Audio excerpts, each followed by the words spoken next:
Ողջույն իմ թանկագին բարեկամ, ես Նապոլեոն Հիլն եմ,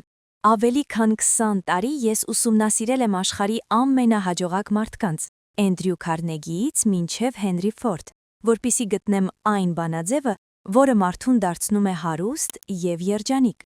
Եվ այսօր ես ուզում եմ ձեզ հետ խոսել այն հիմքի մասին, առանց որի մնացած բոլոր ջանքերն անօգուտ են։ Դա ցանկությունն է։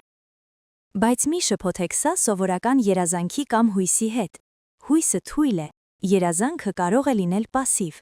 Այն, ինչի մասին ես խոսում եմ, այրող ցանկությունն է, որը տիրում է ձեր ամբողջ էությանը, որը դառնում է սևեռուն միտք և որին հաջորդում են կոնկրետ գործողություններ։ Կամուրջների այրման արվեստը։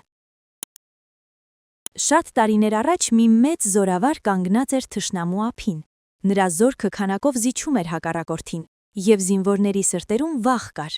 Ինչ արեց նա։ Նա հրամայեց այրել սեփական նավերը։ Երբ նավերը վերածվեցին մոխրի, նա դիմեց իր մարդկանց. «Տեսնում եք ծուխը։ Դա նշանակում է, որ մենք չենք կարող հեռանալ այս ափից կենդանի, եթե չհաղթենք։ Մենք այլևս ընտրություն չունենք. կա հաղթանակ կամ մահ»։ Նրանք հաղթեցին։ Եվ եթե դուք իսկապես ուզում եք հաջողության հասնել ցանկացած գործում, դուք պետք է այրեք ձեր նավերը, դուք պետք է վերացնեք նահանջի բոլոր հնարավորությունները։ Միայն այս վիճակում է մարդու միտքը բացում իր թաքնված ռեսուրսները։ 6 քայլ, որոնք գաղափարը վերածում են ոսկու։ Երբ ես հանդիպեցի Էնդրյու Քարնեգիին, այն ժամանակվա ամենահարուստ մարդուն, նա ինձ տվեց մի մեթոդ։ Այն թվում է պարզ, բայց մի թերագնահատեք այն։ Այս 6 քայլերը կիրառել են հազարավոր միլիոնատերեր։ Առաջին. ձեր մտքում որոշեք գումարի այն հստակ չափը, որին ձգտում եք։ Մի ասեք, ես ուզում եմ շատ փող։ Ասեք, ես կունենամ $100,000 կամ 1 միլիոն։ Կոնկրետությունը կախարդական ուժ ունի։ Երկրորդ. ազնիվ եղեք ձեզ հետ և որոշեք, ինչ եք պատրաստ տալ այդ հարստության դիմաց։ Աշխարհում չկա ինչ-որ բան ոչինչի դիմաց սկզբունք։ Ինչ եք ներդնելու, ձեր ժամանակը, ձեր տաղանդը, ձեր քունը, ձեր էներգիան։ Երրորդ. սահմանեք հստակ ամսաթիվ։ Երբ է այդ գումարը լինելու ձեր ձեռքում։ Առանց վերջնաժամկետի ձեր ցանկությունը պարզապես օդում կախված երազանք է։ Չորրորդ. ստեղծեք գործողությունների հստակ պլան և սկսեք այն իրագործել հենց հիմա։ Կապ չունի պատրաստ եք դրան թե ոչ։ Պլանը կարող է կատարյալ չլինել, այն կփոխվի ընթացքում, բայց գործողությունը պետք է լինի անհապաղ։ Հինգերորդ. գրիր առեք այս ամենը թղթի վրա։ Սա ձեր պայմանագիրն է տիեզերքի և ձեր ենթագիտակցության հետ։ Գրեք գումարը, ժամկետը, ձեր ներդրումը և պլանը։ Վեցերորդ. կարդացեք ձեր գրածը բարձրաձայն օրական 2 անգամ, առավոտյան և երեկոյան։ Եվ սա ամենակարևորն է։ Երբ կարդում եք, դուք պետք է զգաք, որ այդ գումարն արդեն ձերն է։ Դուք պետք է տեսնեք այն ձեր ձեռքերում, զգաք դրա հոտը, զգաք այն ազատությունը, որն այն տալիս է ձեզ։ Հավատի և ենթագիտակցության ուժը։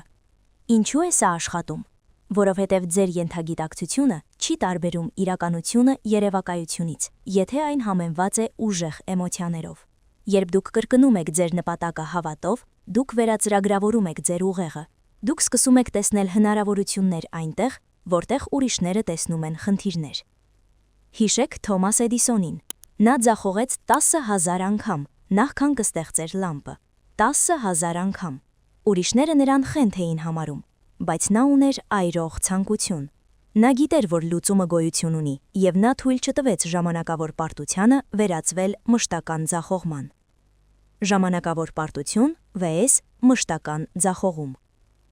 Շատ մարդիկ հանձնվում են, երբ բախվում են առաջին իսկ դժվարությանը։ Ես դա անվանում եմ 3 ֆուտ ոսկուց հեռու համախտանիշ։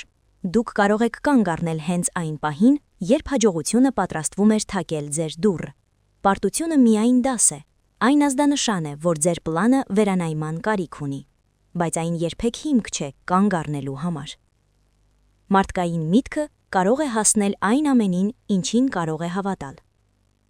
Եզրակացություն։ Եթե դուք այսօր լսում եք ինձ, ուրեմն ձեր ներսում արդեն կա այդ կայծը։ Մի թողեք, որ այն մարի։ Մի լսեք նրանց, ովքեր ասում են, որ դա անհնար է։ Նրանք դա ասում են իրենց վախերից դրդված։ Դարձրեք ձեր նպատակը ձեր կյանքի առանցքը։ Կիրառեք այն 6 քայլերը, որոնք ես ձեզ տվեցի։ Եվ հիշեք, հարստությունը չի գալիս աշխատասիրությունից միայն։ Այն գալիս է նպատակի հստակությունից և անդրդվելի ցանկությունից։ Դուք ունեք ուժ փոխելու ձեր ճակատագիրը։ Այն ձեր մտքի մեջ է։ Գործեք հիմա։